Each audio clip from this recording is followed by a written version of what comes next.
And the U.S. stock index futures pointed to a slightly higher open as a strong performance from Wall Street in the previous session lifted sentiment while geopolitical concerns weighed it down.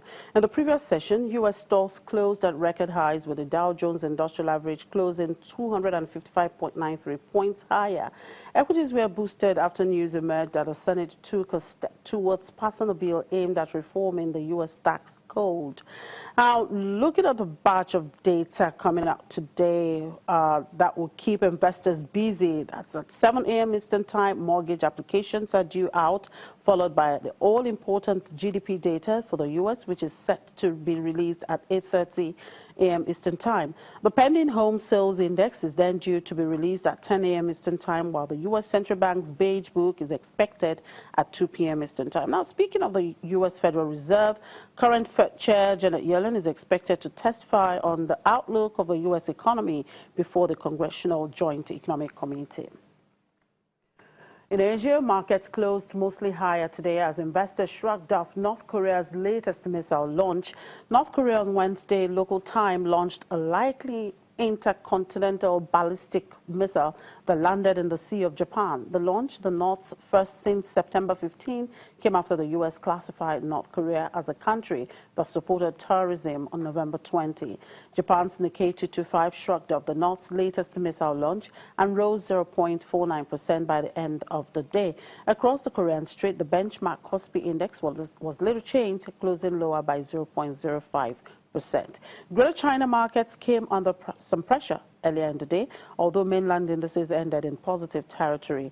The Shanghai Composite tacked on 0.13%. The Shenzhen Composite added 0.04%, while Hong Kong's Hang Seng Index was off 0.04%. Now, back here in Nigeria, in a bid to increase Nigeria's non-oil export performance, the Nigerian Export-Import Bank has shown some commitment to a single-digit interest rate for export through the digital lending facility. At a dialogue session between the bank, exporters, and other financing institutions, the NEXIM Bank members addressed some concerns of exporters.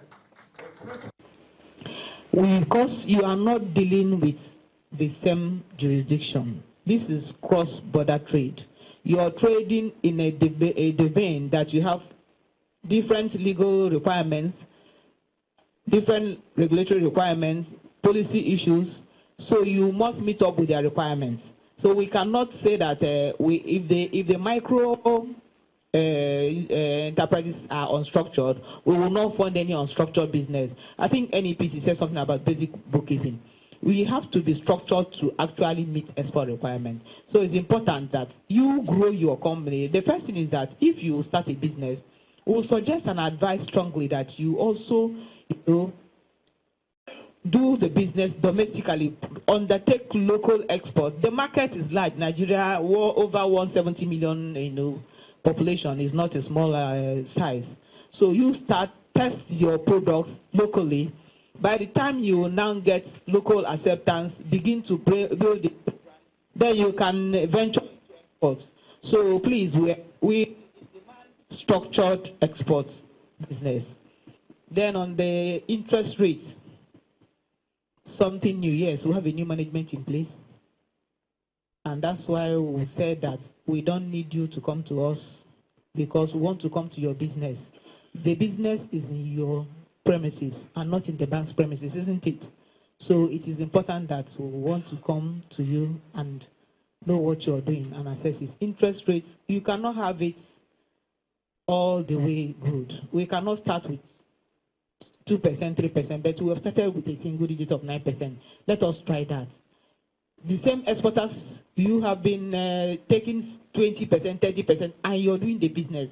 Now it's coming down. What we want to do address, we want to make sure that your profit margin is enhanced. So let it reflect on your profit margin and also the sustainability of your exports. That will also contribute to the increase in the export receipts for the country.